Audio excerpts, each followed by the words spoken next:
জুলাইতে হাত দেওয়া হচ্ছে বিএনপির জন্য single most devastating dump decisions ever made. আমরা একটা কথা শুনছি না, স্বাধীনতা অর্জনের চেয়ে স্বাধীনতা রক্ষা করা যেমন কঠিন, একইভাবে ক্ষমতা অর্জনের চেয়ে কিন্তু ক্ষমতা রক্ষা করা আরও অনেক বেশি কঠিন। দেখেন ভাই, আমি আসলে আইন বা সমাজবিজ্ঞানের ছাত্র না। আমার সমাজবিজ্ঞান পড়া হয়েছে সেই ক্লাস 10-এ থাকতে আই গেস। তা আমি পড়ে আসছি হচ্ছে ইঞ্জিনিয়ারিং। সেইখানে আমাকে শেখানো হয়েছে যে কোনো একটা প্রবলেমকে খুঁজে বের করে সেটা স্ট্রিক্ট, স্ট্র্যাটেজিক এবং লজিক্যাল ট্রাবল শুটিংটা কীভাবে করতে হয়। আমি এই আইনের মারপ্যাচ বুঝি না, সংবিধান বুঝি না। সেখানে বাংলাদেশের সংবিধান সেটা তো আরও অনেক বেশি জটিল, দুর্বোধ্য বিষয়। একটা ছোট্ট কথা বুঝি, সেটা হচ্ছে যে সংবিধানের জন্য মানুষ নাকি মানুষের জন্য সংবিধান। যদি মানুষকে শান্তি দেওয়া, সুখে রাখা, তাদের দৈনন্দিন জীবনের সমস্যাগুলো সলভ করাই হয়ে থাকে সংবিধানের উদ্দেশ্য, তাহলে সংবিধানকে কেন বদলানো যাবে না? কেন আমরা বারবার সংবিধানের দোহাই দিই যে না, যেটা যেভাবে আছে ওভাবেই আঁকড়ে ধরে পড়ে থাকতে হবে? এনিওয়ে, সো যাই হোক, আমি ধরেন একটা মোটর সাইকেল কিনেছি, তো এখন আমি রাস্তায় চালাবো জিনিসটা। তো মোটর সাইকেলটা আমি রাস্তায় নিয়ে নামার সময় আমি তো ম্যানুফ্যাকচারারের দেওয়া যে বিধিবিধানগুলো আছে সেগুলো তো মেনে নিয়েই আমি মোটর সাইকেলটা কিনেছি নাকি? যে আমার ডান পায়ের লিভারটা চাপ দিলে কি হবে আর বাম পায়ের লিভারটা চাপ দিলে কি হবে। সেইখানে আমি কেনার পরে যদি বাক বিতণ্ডা করি যে এটা কেন এরকম, এটা কেন ওই রকম, মানে এটা তো একটা স্টুপিডিটি, রাইট? সো আপনি যখন জনগণের সামনে গেছেন ভোট চাইতে, কোন ম্যান্ডেট নিয়ে গেছেন? জনরায় মানবেন, জনগণের আশা আকাঙ্ক্ষার প্রতিফলন ঘটাবেন, বাস্তবায়ন করবেন। এই জন্যই তো আপনারা তাকে মনোনীত করেছে নাকি? তো জনগণ আপনাকে নির্বাচিত করেছে, এখানে দুইটা শপথ কেন নেওয়া লাগবে? জনগণ আপনাকে ভোট দিয়ে নির্বাচিত করেছে মানেই হলো আপনি একটা শপথই নেবেন এবং সেইখানেই উল্লেখ থাকবে সহজ ভাষায় যে ভাই, তোমরা আমাকে যে কারণে ভোট দিয়েছো আমি সেই কারণগুলো বাস্তবায়নের জন্যই এখানে জায়গাটা নিচ্ছি। তো আমি এই কথাগুলো বললাম সম্পূর্ণ আমার প্রকৌশল জ্ঞানের ভিত্তি থেকে। আমি ভাই আইনের লোক না, চাইলে আমাকে নিয়ে হাসি তামাশা করতে পারেন, আমি জানি না, বাট আমি এতটুকু সরল স্বীকারোক্তি বুঝি যে আমি একটা কথা বলবো, সেই কথাটার ভিত্তিতে মানুষ আমাকে যদি হ্যাঁ বলে, ভোট দেয়, রায় দেয়, তাহলে আমি সেখানে যে ওই কথাগুলো বাস্তবায়ন করব। এইটার জন্য আমাকে তথাকথিত কাগজে যে শপথ আছে, এই শপথ নিয়ে মন গড়া কতগুলো কথা বলে মানুষের সামনে মানে হাজির হইতে হবে, এইগুলো নাটক। এই স্রেফ নাটকগুলো না করলে আমরা মনে হয় পারি। তো আমার কথা হচ্ছে, তুমি যে এমপি নির্বাচিত হয়েছো এর মানেই হলো তুমি জনরায় মানতে বাধ্য। You are not a master anymore, you are the slave and you are bound to do what you have promised earlier. এখানে দ্বিমত বা দ্বিচারিতার কোনো সুযোগ নেই। এই যে আইনি বিভিন্ন রকম ভুজুং ভাজুং বোঝানো হচ্ছে, সালাউদ্দিন আহমেদ সাহেবের বিভিন্ন রকম কঠিন কঠিন আইনি টার্মস আনা হচ্ছে, এগুলোর মাইর প্যাচের মধ্যে থাকতে চাইবো আমরা যতদিন, ততদিন গোলামি আমাদের পিছ ছাড়বে না ভাই। আমরা গোলামি আর কতদিন করে যাব? তো কথা খুবই স্ট্রেট ফরওয়ার্ড। আপনি যে নির্বাচন জেতার কথা বলে আজ সাংসদ, সেই একই নির্বাচনে সমান্তরালে জনগণ কিন্তু আপনাকে আরও একটা কারণে পাঠিয়েছিল যে আগের রীতিনীতি বদলে আপনি নতুন ব্যবস্থার গোড়াপত্তন করবেন। অথচ আপনি সেই জনগণকে মূলা ঝুলায় ভোটে নির্বাচিত হইলেন ঠিকই, কিন্তু আগেকার সেই নলখাগড়া আর উলুবনের ভিতর দিয়েই তেনা পেঁচাচ্ছেন, তাদেরকে ঘুরাচ্ছেন। এটা কোন এখতিয়ারে? আরে ভাই, এই নির্বাচনটা হইলই তো এই জুলাই সনদের উপরে ভিত্তি করে। তাহলে আপনার সাংসদ হওয়াটাই তো বিতর্কিত একটা বিষয় হয়ে দাঁড়ায়, একটা প্রশ্নবিদ্ধ বিষয় হয়ে দাঁড়ায়। আপনি এখন সেই জুলাই সনদের বাস্তবায়ন করতে চান না, সেই জুলাই সনদ ছিঁড়ে ফেলে দিতে চান। এটা কি ধরনের দ্বিচারিতা ভাই? গণভোটের নামে 70% মানুষের ভোট, আবেগ, ইচ্ছা, স্বপ্ন, আকাঙ্ক্ষা সব কিছু নিয়ে প্রথম দিন থেকেই আপনারা যে গলা টিপে হত্যা করে মেরে ফেলছেন, এটার নাম কি ক্ষমতা? এটাই কি ক্ষমতার ব্যবহার? তাহলে এসব সংস্কারের এত বয়ানের কেন দরকার ছিল আমাদের? আপনাদের তো লাগবে শুধু ক্ষমতা, তাই এখন বোঝা যাচ্ছে। এখন বুঝতে পারছি মনে হয়, কিছুদিন আগে ভিনা সিকরি, ভারতের যে প্রাক্তন হাই কমিশনার, সে যে কথাগুলো বলেছিল, কথাগুলো মনে হয় মিথ্যে বলেনি। চলেন একটু দেখে আসি। The Tariq Rahman, the Prime Minister, will not only put the referendum out of the window, but he will very quickly restore the Awami League also. He will restore, lift the ban. The Tariq Rahman, the Prime Minister, will not only put the referendum out of the window, but he will very quickly restore the Awami League also. He will restore, lift the ban. কি বুঝলেন ভাইয়েরা?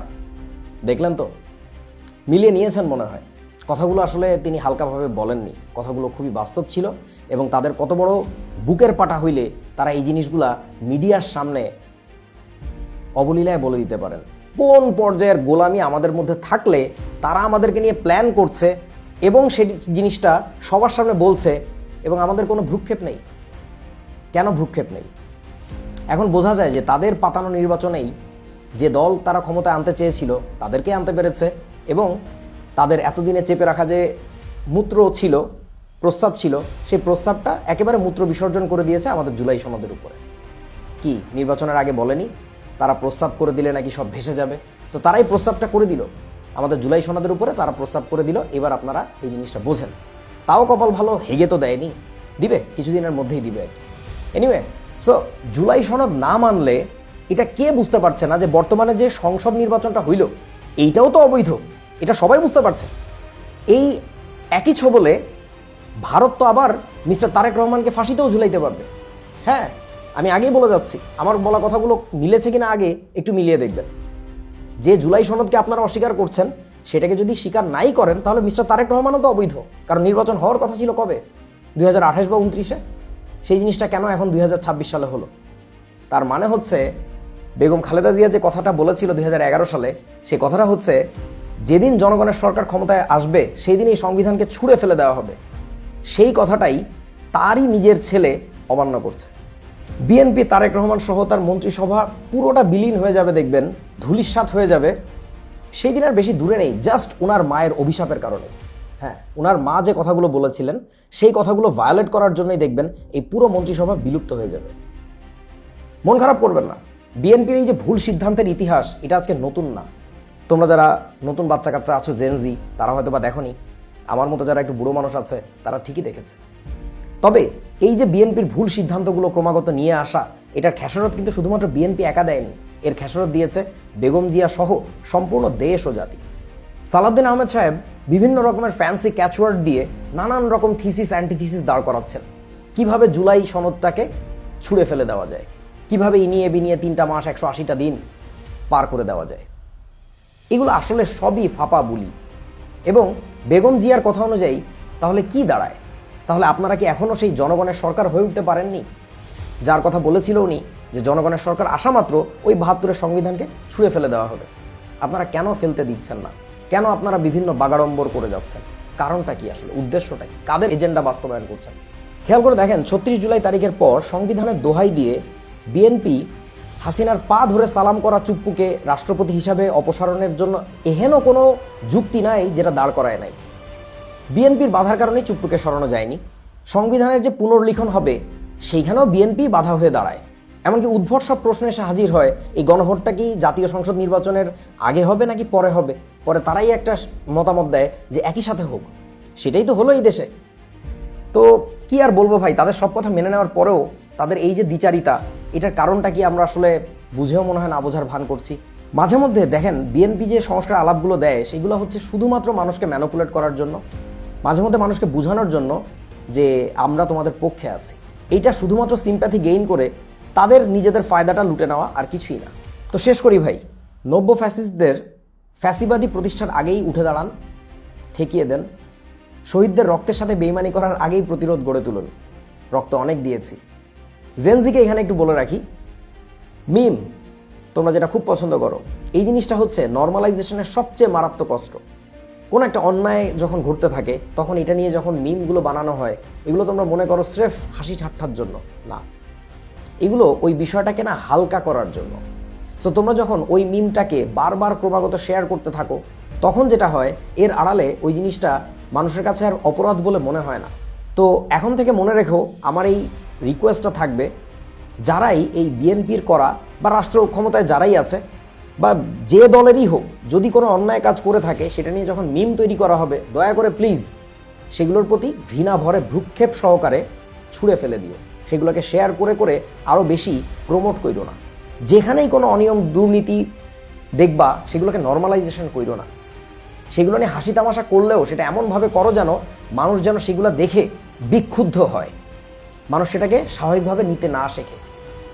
একটা কথা তোমরা শুনেছো কিনা জানি না, আমি যখন সাউন্ড ইঞ্জিনিয়ারিং নিয়ে পড়াশোনা করেছিলাম নিজস্ব আগ্রহের কারণে, তখন আমি পড়েছিলাম সাউন্ড টু নয়েজ রেশিও বলে একটা ব্যাপার আছে। অর্থাৎ তুমি কোনো একটা সাউন্ড রেকর্ডিংয়ের সময় তোমার অ্যাকচুয়ালি প্রয়োজনীয় যে সাউন্ডটা সেটা কী পরিমাণে পাচ্ছ, আর তার তুলনায় আশেপাশের যে অন্যান্য নয়েজ আছে, যে কোলাহল আছে, সেটা কী পরিমাণে পাচ্ছ, সেটা যে রেশিওটা আছে, এটা খুব ইম্পর্ট্যান্ট একটা ইস্যু।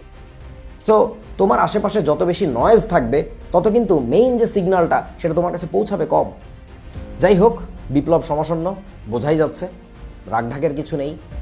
এই উত্তাল তরঙ্গের ঢেউয়ের মধ্যে দেশ তৈরির হাল ধরার জন্য, জনগণের হয়ে আওয়াজ তোলার জন্য যাকে দরকার ছিল সবচেয়ে বেশি, সেই ওসমান হাদিকে এগুলো বুঝতে পেরে তারা আগেই সরিয়ে দিয়েছিল।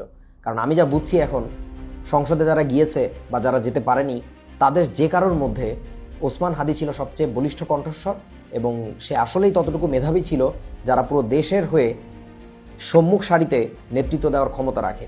তো আমাদের এরকম যত নেতা আছে তাদের সবাইকে এক এক করে সরিয়ে দেওয়া হবে, কারণ এই জমিনটাই হচ্ছে গোলামির জমিন, এখানে গোলামি ছাড়া আর কিছু ফলবে না। এনিওয়ে, জনগণের পথে নামা এখন জাস্ট আসলেই সময়ের ব্যাপার। যেমন আজকেও দেখলাম নাসিরউদ্দিন পাটোয়ারির একটা কথা, গণভোট বাতিল হলে বিএনপির বিরুদ্ধে বিপ্লবের পর আর কোনো অন্তর্বর্তীকালীন সরকার নয়, জুলাইয়ের পক্ষের শক্তিদেরকে নিয়ে স্থায়ী সরকার গঠন করা হবে ইনশাল্লাহ। সেই কথাটা নাসিরউদ্দিন পাটোয়ারি আজকেই 17 তারিখ, আজকে তাকে বলতে দেখলাম।